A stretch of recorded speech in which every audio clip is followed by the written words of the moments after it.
everyone. Welcome back. We'll start the second part of today's session. Now we have a panel on the importance of environmental, social, and governance, known as the ESG factor in pension investments. I have the pleasure to introduce the three specialists who will share with us the importance of the environmental, social, and governance factors, better known as ESG factors, in pension investment. We welcome today Florian Messi, the General Secretary of the International Organization of Pension Supervisors, the IOPS, acting today as us. You will see, I will introduce her resume afterwards. Fiona Stuart, the lead financial sector specialist of the World Bank. Igualdo Tapia, lead specialist at the Labor Market Division and coordinator of the Network for Pensions in Latin America and the Caribbean, the PLAC network, of the Inter-American Development Bank. So please let me introduce our first panelist. Florian Messi is Acting Deputy Director of the OECD Directorate for Financial and Enterprise Affairs and Executive Secretary of the OECD International Network on Financial Education, the INFE. She is responsible for the OECD Investment Division, the Financial Market Division, and the Consumer Finance, Insurance and Pension Division, as well as cross-cutting issues such as infrastructure and digital finance. She joined the OECD in June 2000 to develop the activities of the Insurance and Private Pensions Committee. After several years working on the development of pensions, insurance, and financial market policy issues, she launched and steered the OECD work on financial literacy and consumer protection, including, for example, the OECD INFE PISA financial literacy exercises, the G20 OECD Task Force on Financial Consumer Protection, and the Secretariat of the FinConet. From 2016 on, she headed successively the OECD Insurance, Private Pension, and Financial Market Division at the Consumer Finance, Insurance, and Pension Division. Prior to the OECD, she worked as a consultant and auditor for banks and insurance companies at Deloitte Touche Tohmatsu. She graduated from the Institute of Political Studies of Paris and received her thesis in international economics from the Panthéon-Sorbonne University of Paris.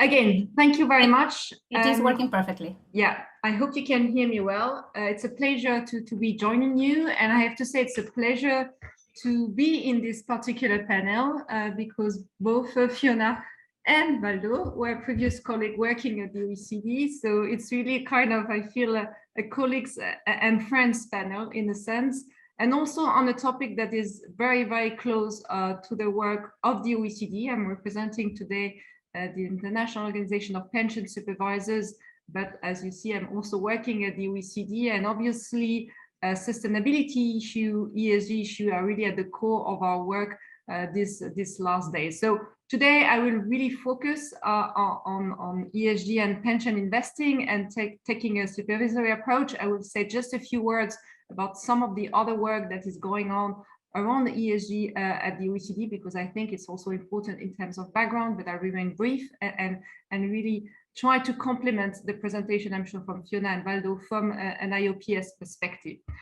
So this is what I have for you today. So first, obviously, I want to underline again the relevance of ESG factors in a sense for pension funds. I want to underline the role of the IOPS, especially, and I have to say that IOPS have been a precursor, a leader in terms of speaking about ESG integration into pension investment. And last but not least, I want to remind us some of the challenges ahead. And although the journey, has progressed, there's still a lot to do in order for ESG factors to be fully integrated into the investment of pension fund. And I want to touch upon this. So first, the relevance of ESG factors in long-term investment by pension fund. I would say that it is kind of a natural story. If we look, at the rationally, the investment by pension fund are for the long term and are also exposed to longer term risk. And ESG risk, which I remind all of us is environmental issues, social issues, and governance practices are themselves of a long-term nature. So in a sense, considering ESG risk into the business model and into the investment strategy of pension fund makes a lot of sense, it's perhaps even more true, but at the same time difficult for complex and difficult to predict effects of climate change, for example, and the related regulatory responses. And quite often, actually, those risks are not necessarily fully reflected in financial market. And at the same time, obviously, these are some risks that pension funds in particular, but also other institutional investors should take into account when they consider the investment. Now, the question is, how do they do that? How do they assess the risk? How do they choose among ESG opportunities? And it is all the challenges that we are actually still facing, as I will mention at the end of my presentation. Sorry, I'm trying to change slides. So obviously, there is some past work on investment and risk management of pension fund. Some of the work that is shown on this slide is actually a decades old, and I'm sure that Fiona has been involved in some of it. So all of these good practices developed by the OECD and the IOPS are actually speaking about how to make sure that investment by pension fund is more efficient, considering a variety of risks. At this point in time, they were not referring to ESG risk per se, but obviously the risk framework themselves could still be relevant. At the OECD, the main guidance on risk management and investment by pension fund are the OECD core principle of private pension regulation. And principle 4 is actually really dealing with investment and risk management processes with a number of particular characteristics and parameters. For the time being, this principle is still not considering ESG, but I can tell you that we are in the process of reviewing this set of principles, and our intent is, of course, to mention ESG factors in the revision of this principle. And then we have IOPS working paper on the supervision of pension investment management, including non-traditional investment. And here, for the first time, we have a mention of ESG reporting in that particular report. Now, of course, it is past work. Now I'm coming to current work. At the OECD, we started really analyzing ESG factors and the investment governance of institutional investors back in 2017.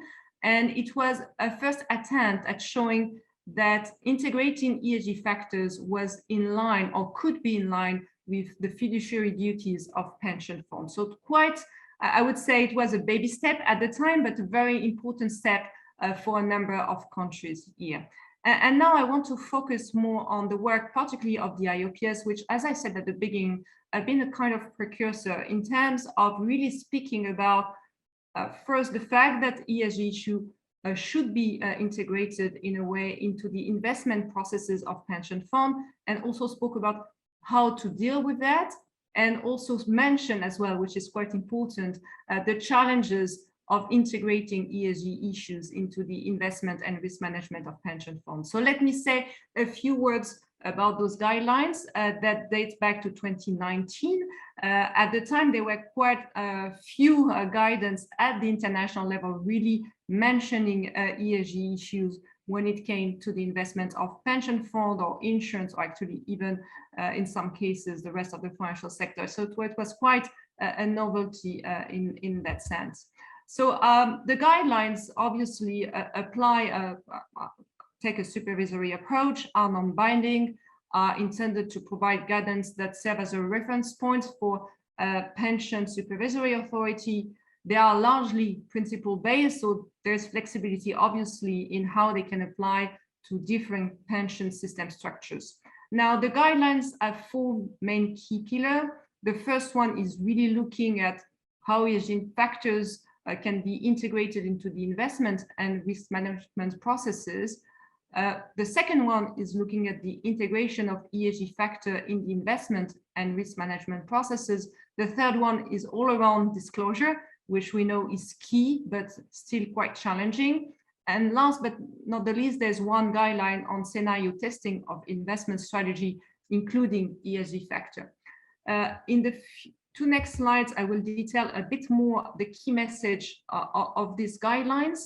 First, importantly, the first guideline and the first key message is that supervisors should require that pension funds consider ESG factor.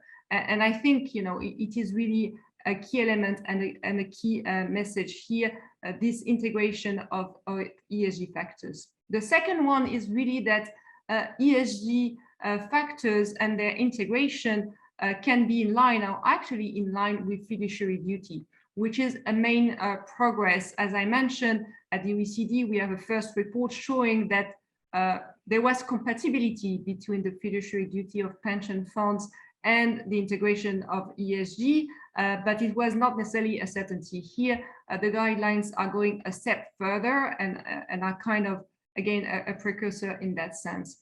The third message is really around ESG and investment risk. And again, supervisors should require that pension fund members are informed, and here it is quite an important guidelines, of the possible significant sacrifice of risk-adjusted returns in case of certain investment options based on non-financial factors, and typically, of course, ESG factors.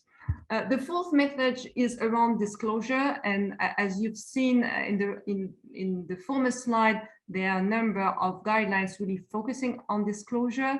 So these guidelines really specifically mention that supervisors should require disclosure by pension funds on how they integrate ESG factors in their investments, on how their investment policy treats long-term sustainability, including ESG factors, stewardship, and non-financial factors. So quite a substantive guidelines here on disclosure, which is really important when it comes to ESG integration. ESG and regulation. Here, the guidelines suggest that supervisors are encouraged to provide some regulation, rules, or guidance to pension funds on how they should analyze ESG risks when setting up investment policies, and that they should also report to its members and stakeholders on substantial financial factors, including ESG factors. ESG and investment scenarios, again, here again, the supervisor should encourage pension funds to develop appropriate scenario testing of its investment strategy, which will look into substantial financial factors, again, including ESG factor. ESG and resources, here I think it is really important that the guidelines really recognize the fact that including ESG factors in the investment scenario, in the investment strategy, in the risk management process is going to be costly and will require resources, and that in some cases it will be difficult to do for smaller funds. So really an important recognition of the resources that are needed, and perhaps the support that should come from the outside in order to help smaller funds in order to comply with ESG integration. And last but not least, it is important to state that the guidelines are not there to induce pension funds into ESG investment, but to require them to integrate ESG factors in investment and risk management processes. And I think processes here is really, really key. Now, looking at climate and environmental risk as financial risk, and it is here the major development. For some years, I can tell you and share with you at the OECD and in other international organizations, it was not always easy to make sure that climate and environmental risk were considered as material risk, as financial risk. Now there is a broad recognition that this is the case, with a distinction here on these slides between climate risk and environmental risk. Obviously, the two are intertwined, and what is very important to keep in mind that although there's been quite a lot of progress on perhaps the impact of the physical impact of those risks, and to some extent the transition risk, and here I'm really speaking about stranded assets and the decline in asset value of carbon intensive sector, less efforts or less progress has really been made on identifying the financial risks stemming from environmental degradation. And here I'm thinking, for example, of biodiversity losses, of some other, environmental degradation that are not really taken into account fully, or I should say that we are really taking baby steps, are doing these days in the financial sector. So again, a lot of progress has been made in identifying those risks as financial risk, but more needs to be done collectively and also by the financial sector and certainly by a pension fund and also regulators and supervisors to really assess the extent of those risks and how they can be integrated into the investment of pension funds. So here are some examples of how this various risk can be categorized into critical risks. So we see a list is definitely climate and environmental risk can be considered market risk, especially if severe weather events have an effect on the repricing of financial instruments. Operational risk are also to be considered in case of lack of business continuity. For example, there would be underwriting risk, especially for insurance. Liquidity risk and credit risk are among the other risks that can be brought about by climate and environmental risk. So important to keep in mind all the implication of this long-term and complicated risk. Here, I don't want to really expand, but important to note that the IOPS is now a member of the Network on Greening the Financial System, which has put forward a number of guidance for supervisors. I hear the drink, so I'll be relatively quick here. The IOPS in its working paper is also analyzing to what extent climate risks are quite unique in a sense and necessitate some adaptation of the risk management framework, also in terms of scenario analyzing and stress testing. Now, and it is my last slide, so I hope I will keep within my time. I think ESG investing in the pension sector, but also in other sectors is still a journey. Definitely shouldn't be a hype. We are just out of Glasgow at the moment, and we know that still a lot needs to be done. And especially here, I think in three categories that I want to underline. The first one is certainly reliable data and transparency. We really want to continue to avoid greenwashing. We've done a lot of study at the OECD looking into the current ESG rating, which are not necessarily actually promoting high level of transparency, comparability of approach, or actually making sure that when you mention that you are ESG compliant, you actually have a positive impact on the environment. So really a need there for more data and more transparency and comparability in the data to allow actually pension fund, their regulators and supervisors to make sure that they can integrate fully and in a meaningful way ESG risk. Better governance and risk management with longer time horizon. And here there will be a need for training and capacity buildings for the supervised entities, but also for the supervisors. And last but not least, I want to mention a cultural and learning process. Typically, I mentioned that more resources will be needed for especially smaller funds, but there is a general capacity issues in the various entities supervised, but also in the regulators, policymakers, and supervisors. So clearly, and the bottom line is that there's certainly need for more international standards on sustainability disclosure. We are working at the OECD on an ESG risk policy framework that would bring together all the work that we have done specifically on reliability of data, for example, and transparency, but also on governance and risk management.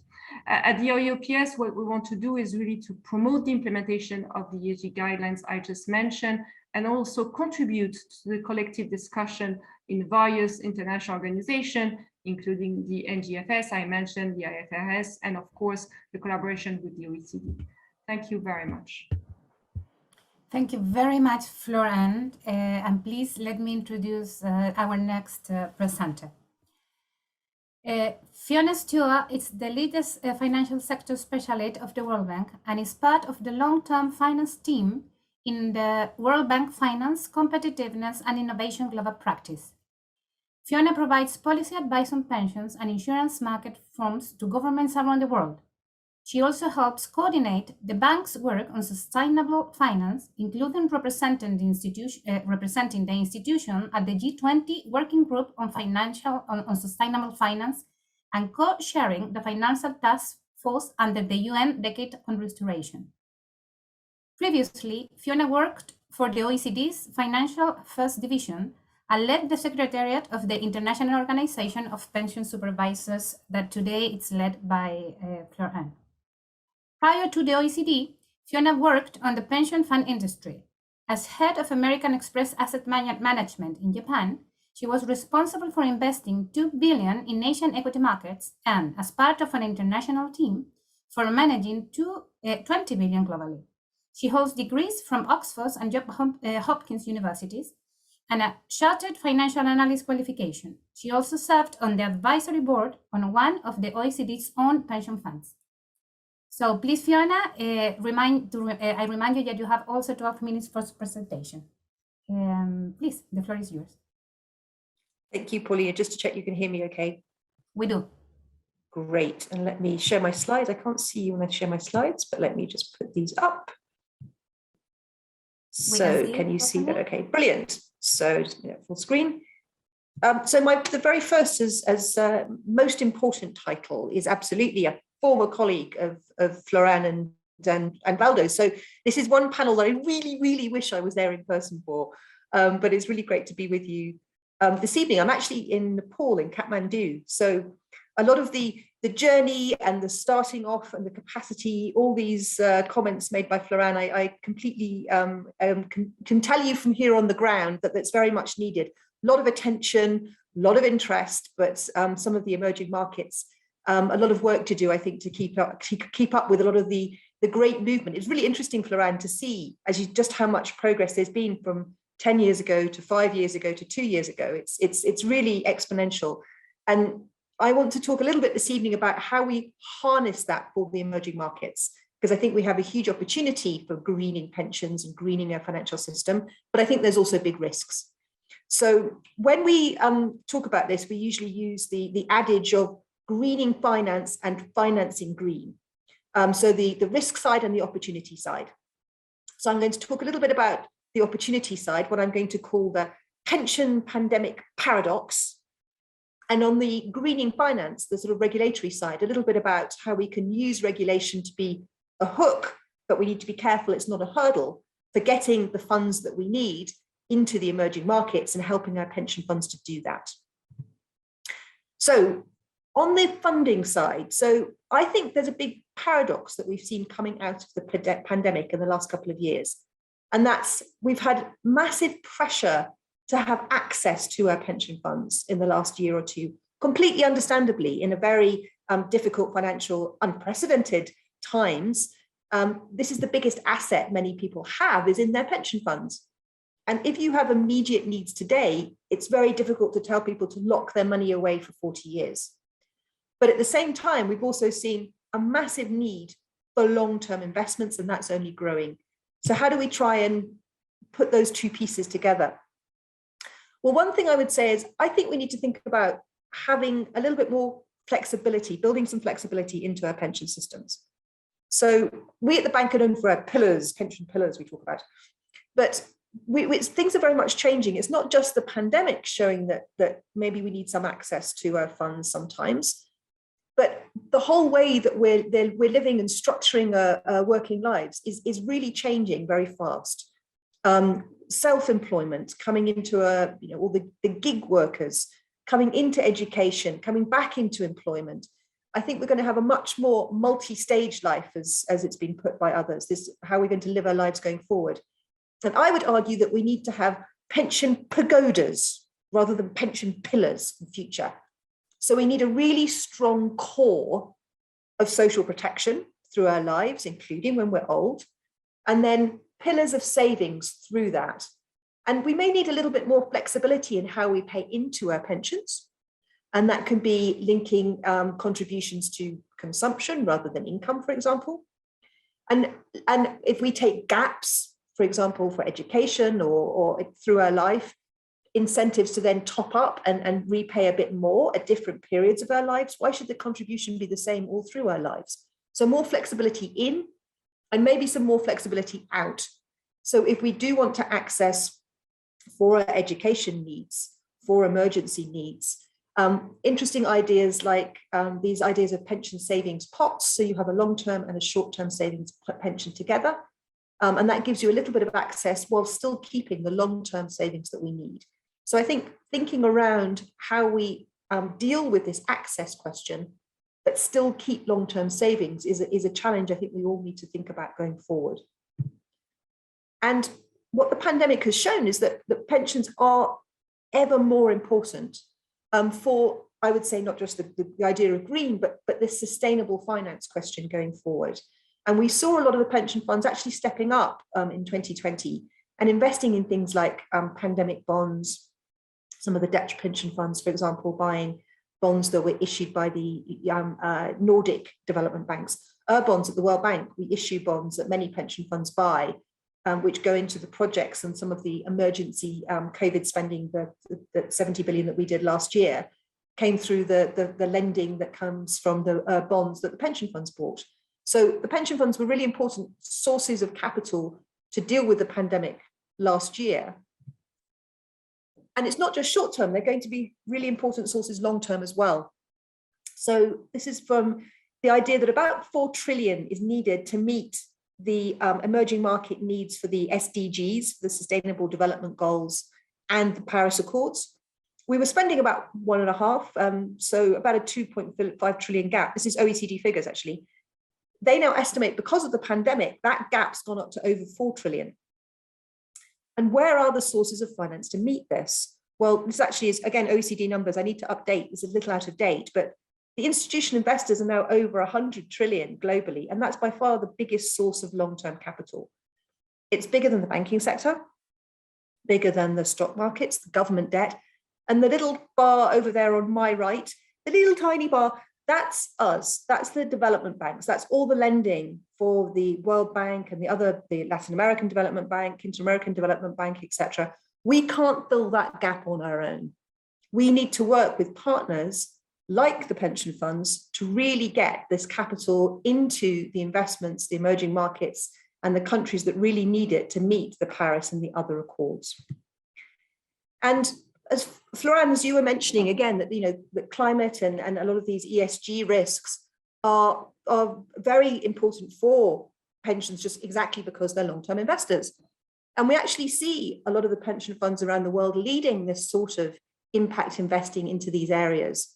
The GPF, the big pension fund, the government pension fund in South Africa is a good example. They've always had a percentage of their portfolio that they invest into sustainable projects in South Africa, as they're supporting the local economy. Supports 85% of their investment is in South Africa. They need to develop the economy to get the investments they need to pay the pensions.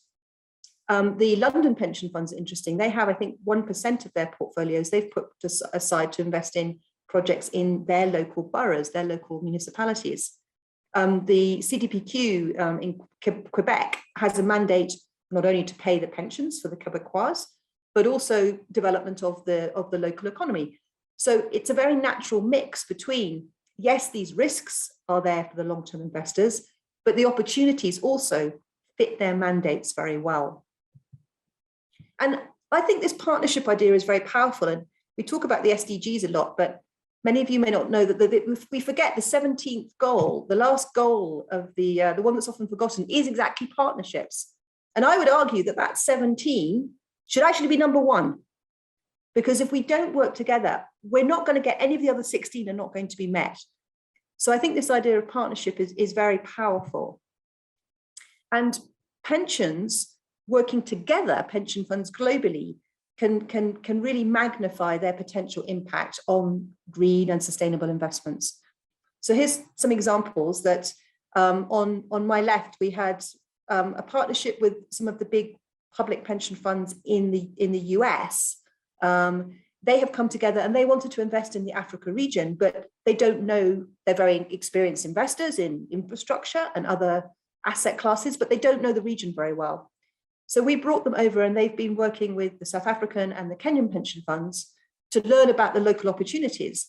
And that's actually led to about $1 billion of that US funds being invested in funds for African investments. The central picture, this is me with the world's most glamorous central bank governor. So before the pandemic, I was very lucky to manage to get to the Pacific Islands and to Samoa. And the big provident funds in the region have come together to find co-investment opportunities. Their islands are very small, but there are some bigger investment opportunities, hospitals, etc., around the region. They want to co-invest. And then they're working again with the very experienced funds from Australia, from New Zealand, who know infrastructure and climate, etc., investments very well. Again, it's a good example of a partnership to try and put them together to find the capital you need to meet these big projects and developments in their region. And finally, that's the Kenyan pension funds, who they've come together and formed a group called KEPFIC to co-invest in infrastructure and affordable housing and sustainable investments, looking at renewable projects as well in Kenya, but doing it together to share and build. Florian, as you mentioned, it can be quite costly and in time and in energy to build up this, looking at these new types of risks and understanding these new opportunities. They've decided to come together to do that with this KEPFIC group. I think. And just then, let me turn very quickly to the idea of the greening finance.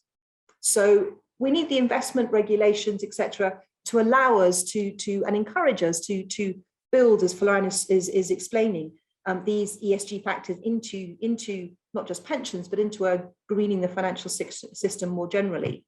And as I say, if you outlined very well, Florian, the developments in the last couple of years with the IOPS and UN PRI, I'm sure many members listening today in the audience will be members and signatories to the UN Principles of Responsible Investment. They have a very good survey of global regulations, and it's like an exponential hockey stick in the last couple of years of regulation globally. And the wave is still coming. Florian, you mentioned sort of reporting standards, this incredibly important out of Glasgow. My hometown was in the news in the last few weeks, including the international, the new standards for sustainable reporting, which is coming next year. And this is going to have a huge impact, not just on pension funds and financial institutions, but the real sector, thinking about a corporation, not just how much profit I have made, but how much carbon did I use to make that profit? What's my impact on the environment and climate, and what's climate change impact on me as a business? This is a really profound change in thinking that our pension funds are going to have to wake up to as well. But at the moment, a lot of this is really being driven by the developed and the OECD countries, and hasn't spread as widely as we need this to globally as yet. So if you look at the top picture here is the green bonds issued globally. A lot of it, China has been very active, Chile from your region's been very active, as Olga knows well. But a lot of it has been still out of Europe and out of OECD countries, not as much as we would like to see in emerging markets as yet. And the UN PRI signatories, again, very much started in Europe, a lot more now in the North America, starting to grow in Asia, but we need more on the investor side, more pension funds globally to be part of and active in the UN PRI and these other initiatives. And why we think this is important and why I think we need to watch very carefully, this really well-intentioned, I mean, it's great, all this is very good initiatives for this regulation on ESG is coming, but we've been doing some work, and if you dig a bit deeper, there can be some unintended consequences to this, particularly very unintended income biases. So we've done quite a lot of work on ESG and sovereign bonds. And if you dig into this, you find that an awful lot of the ESG indicators are very linked to GDP. So pension funds that want to invest in emerging markets, often buy sovereign bonds, they may think through buying an ESG index that they're directing capital to the countries that need it most to meet the SDGs, to meet the Paris Accords. But because of this bias, you actually could be sending money back to higher income countries. And for example, the JP Morgan index, which is ESG biased, actually has more higher income countries than the vanilla one. So we need to think very carefully about what these standards are, if they can be applied globally, and so they act as a hook.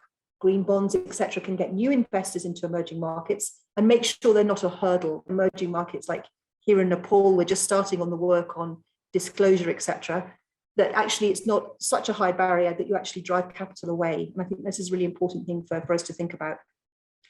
Just to finish, we've been doing some work on benchmarking what pension funds around the world are doing in terms of their ESG reporting. We looked at this for some globally leading funds. We've worked in Colombia, we've worked on the Southern African funds. Looking through your lineup, Florian, doing quite a lot on terms of their strategy, not so much yet in terms of the risk management, how they choose their managers, and the climate, the TCFD is still lacking, we think, with pension funds globally. So a lot more to do. And you finished with the journey. I'll also finish with the journey. Countries like South Africa, Chile, I think, that have been over the years working with their pension funds to really get them up the curve and embed the ESG. I think there's a lot we can learn amongst the countries to really make sure that pensions globally in partnerships are champions for this agenda, provide the long-term capital that we need. But very happy to follow up and look forward to the discussion. Thank you. Thank you very much, Fiona, for your contribution to the debate. Now I'm glad to introduce you to Waldo Tapia. Waldo is the lead specialist at the Labor Market Division and coordinator of the Network for Pensions in Latin America and the Caribbean, the PLAC Network, on the International Development Bank.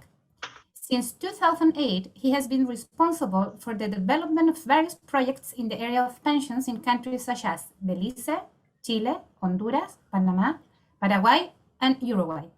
And he has participated in a variety of forums of best practices in the area of pensions. Before joining the IDB, he worked at the OECD Private Pension Union in Paris, and as we already know, he shared that time with Fiona and Florian. He was also a professor at the Pontificia Universidad Católica de Chile at the School of Agricultural Economics. He holds a master's degree in public policy from the KDI School of Public Policy and Management in Seoul, Korea, and a master's degree in economic theory and econometrics from the School of Economics of Toulouse, France. Very well. Let me first start by thanking you, Paulina, for that introduction. It is certainly an honor to be a panelist here alongside my co-panelists, Florian and Fiona, and also with other colleagues who spoke before us. So I worked at the OECD with both Fiona and Florian for a number of years, and so it's a pleasure to see them again. Yesterday in the opening session, we know that Juan Guillermo was there. He was our boss, and so it was great to just all get together again here for this event. Now, I just want to add to what both Florian and Fiona have already presented, and perhaps I can share a more regional perspective. We know that climate change is a threat for the planet, something that is broadly known. Environmental issues are no longer an issue that was outside of what pensions needed to think about. There have been significant steps taken in the region to incorporate sustainability in development models. And Juan Guillermo yesterday mentioned that green pensions is one of the major trends for the next few years. And in the 12 minutes I've been given, I'm going to try to provide a regional perspective for how countries in the region are moving more towards integrating ESGs in pensions.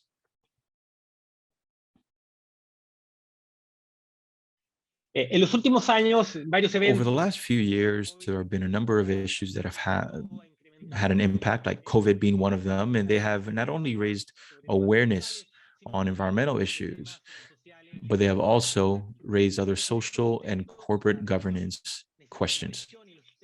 The region and pension systems therefore need to increase their level of preparedness to respond and to address these new challenges, including ESG is becoming increasingly important for investment decision-making, and particularly when making decisions on public policy in many countries.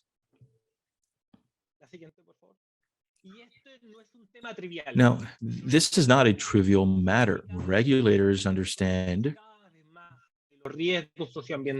that social, environmental risks and climate risks are increasingly an important source of environmental impact and can have an impact as well on business performance. And so the regulations for disclosure of these climate risks and regulations around climate risks are also increasing. This all plays a key role today. Globally, ESG inclusion has continued to rise. According to sustainable investment trends around the world for ESG, we can see that between 2016 and 2020, there was a 55% increase in investment, which reached the number of $35 trillion, which has been led mainly by Europe and the US.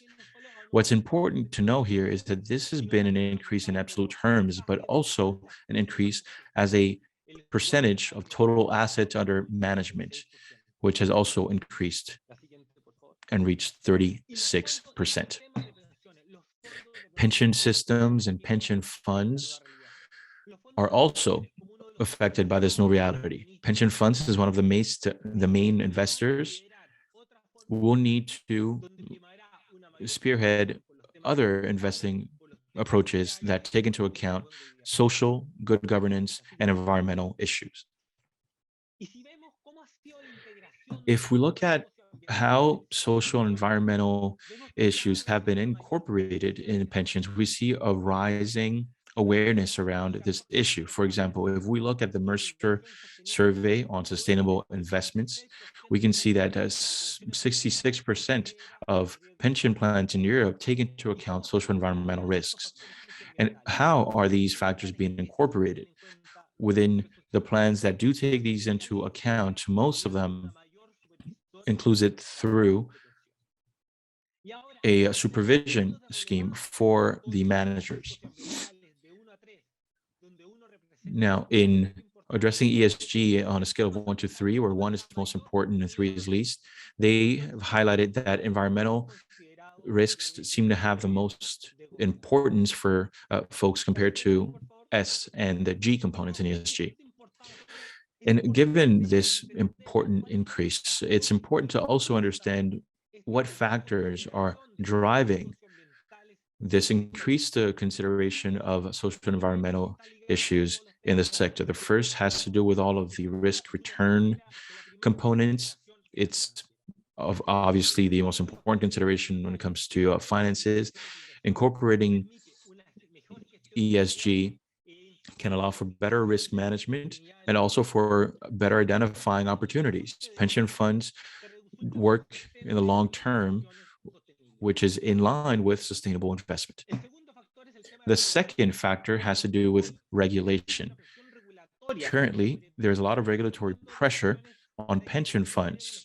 So they take into account social and environmental issues in ESG in their policies and investment decisions. And the third has to do with stewardship and responsible management, which forces these funds to take into account ESG in order to incentivize businesses to improve their performance on these different issues. Next slide, please. Now, what about the region? Sustainable investment has been getting more attention from investors in the region. Pension fund managers manage billions of dollars of all the workers who are saving for retirement. And these regulators, of course, recognize how important it is to make sure that there are ESG norms and standards to safeguard these investments. In a number of countries, the idea of incorporating standards to force these administrators for funds to include these criteria. And what I'm showing you right now is a timeline where we can see how the various countries have progressed towards adopting ESG factors. And these various different timelines allow us to see among the countries in the region how we've been advancing. And perhaps Brazil is one of the most that has made the most progress. In 2009, investment policies already included social and environmental responsibilities. And then in 2018, they said that they must include guidelines for social and environmental responsibility. Colombia also has an interesting experience. They started in 2012 with the signing of a green protocol by the national government and Colombia's financial sector for the implementation of policies and practices that took into account these responsibilities. Then between 2020 and 2021, it was established that the ESG factors had to be included as investment objectives. And there's also a regulation for voluntary funds that tells them they need to report on their methodology and their strategy for including these ESG factors. In Chile in 2020, a green agreement was signed with a voluntary commitment between government regulators and the financial sector that defines some general principles for risk and opportunity management related to climate change. And then in 2020, 2021, a new regulation came into effect regarding incorporating climate risk and ESG in investment policies. In Peru, something similar happened. And in Mexico, there's a new resolution demanding fund managers to incorporate ESG in their investment strategies starting in 2022. Brazil's experience is interesting because recently their national superintendents for pension fund management, Previ, did some surveys regarding investment decisions, and it shows three important conclusions or findings. Most of them under supervision do use ESGs when they analyze investment risk. The second finding is that most of the respondents in this subgroup that does use these criteria does it occasionally depending on the asset they're analyzing. And three, among the main reasons to take ESG into account are to help manage investment risks, and because the ESG performance is an indicator of management quality. The survey also shows how much fund managers agree with each one of these statements. And I'd like to highlight three here. First, most of these managers believe that the use of ESG in risk analysis does improve investment performance. Two, that most believe that regulations should not force fund managers to use the criteria. And three, COVID has increased interest in incorporated social and environmental aspects. Due to time constraints, I'll skip this one. Next one. In Chile, a survey on risks and opportunities in climate change was conducted, and we have the following findings. Most of the entities that responded consider that climate risk is a risk that affects or could affect their creditworthiness and their investments. And second, most have a strategy that explicitly includes climate change. And three, among the main aspects of risks and opportunities being considered as associated with climate risk, we have investment portfolio decisions, comprehensive risk management and business continuity, and price design. Next one. Also in Chile, a very interesting study was conducted by the IDB analyzing the financial profitability of continuing with ESG strategies. And pension funds can follow these strategies without sacrificing the return on the investment. And throughout the period being analyzed, the analysis with these elements would generate similar returns as when these factors are not being taken into account in terms of the average return of pension fund investments. And when they do include ESG, they have a better performance. along several different metrics. So the next steps in the region, we have 3 that we can mention briefly since we have limited time. The increase in integration of these ESG factors. We've been making progress in terms of taking social and environmental considerations into account, and this trend has been even stronger after the pandemic or during the pandemic, and it's also going to be gradual. Then there are some challenges related to ESG data and quantification methodologies for risk analysis. And along with this comes a greater insistence on transparency and reporting so that we can accurately measure these factors. And then regulatory or regulations or regulatory provisions that affect these or that have to do with these principles are important. And again, in our PLAC network, which brings together 19 countries, we see that climate change is one of the cross-cutting axes of our work. And in this context, our next steps in the context of what we're doing in the PLAC network are the following.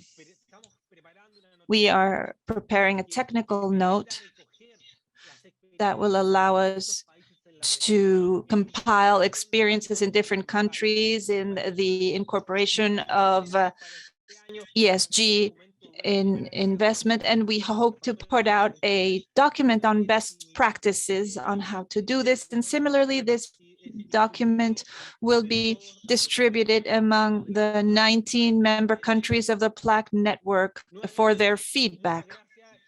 Once again, thank you very much, Fiona, Florent. It's been a pleasure to be a part of this session together with you. Regional perspective in this very important issue. So let me start immediately with the questions. We have 12 minutes to discuss about. The first one, it was meant for Florent, but I think it would be interesting if Fiona and Waldo also could answer. And it relates also with the presentation we had before by Dr. Valero. Interesting. So ESG is more expensive today.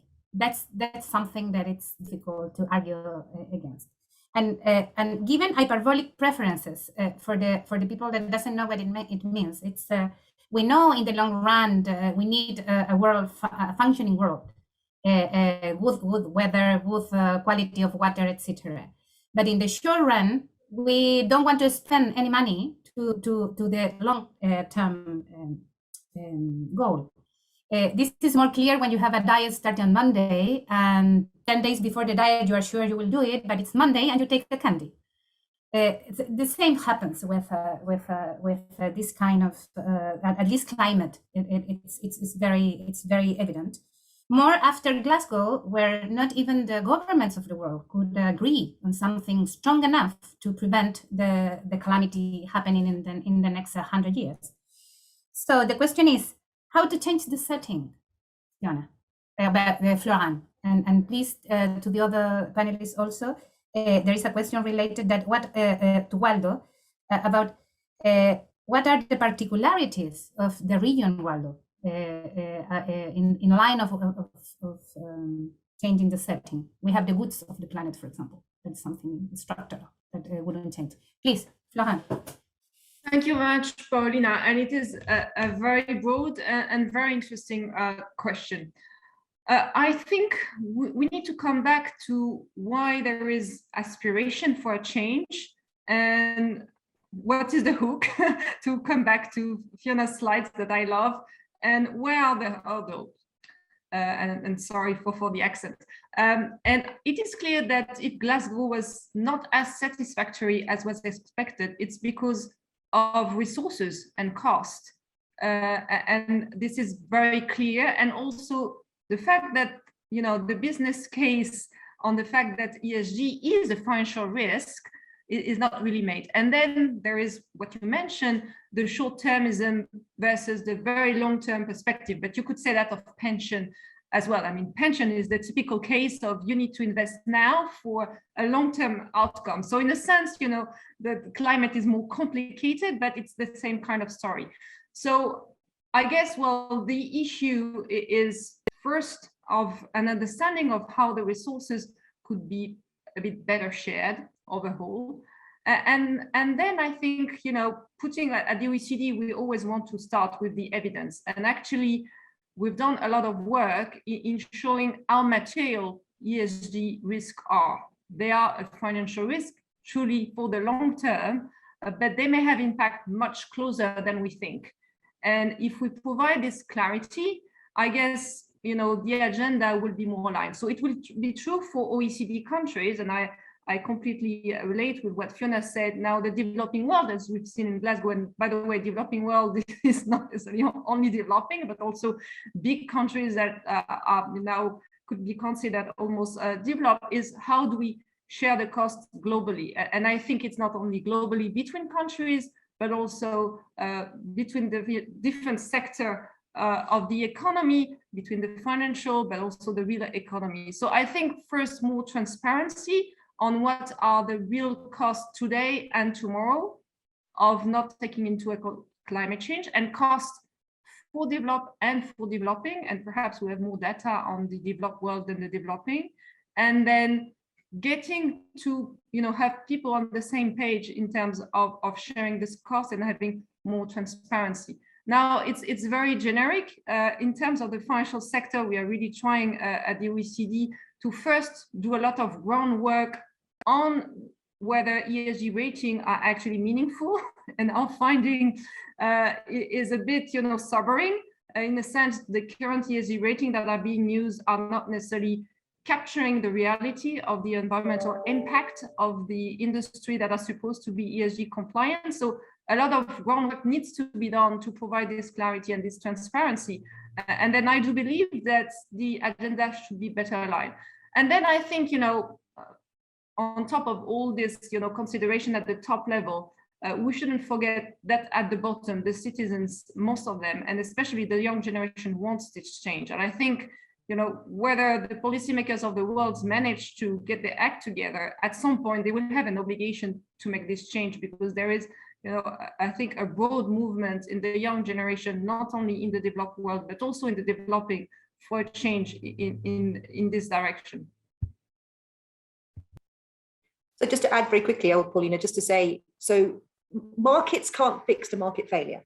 So we can't fix this alone. We need policy, we need carbon prices, etc. What the financial sector can do is have a very important catalytic impact on the real sector. So we do have, but I think this is like, who pays is an incredibly important question. And I think we need to rephrase this. So at the moment, investors, pension funds rightly say, oh, I won't take a lower return. I can't take a lower return. I want all my nice green impact. I want exactly the same financial return. I think we have to think about this as not necessarily taking a lower return, but paying for risk management. So these are systemic risks to your whole portfolio. So if you look, a lot of the thing in Glasgow was about, for example, the carbon capture project in Iceland. We all heard a lot about this in the press. Who's investing in that?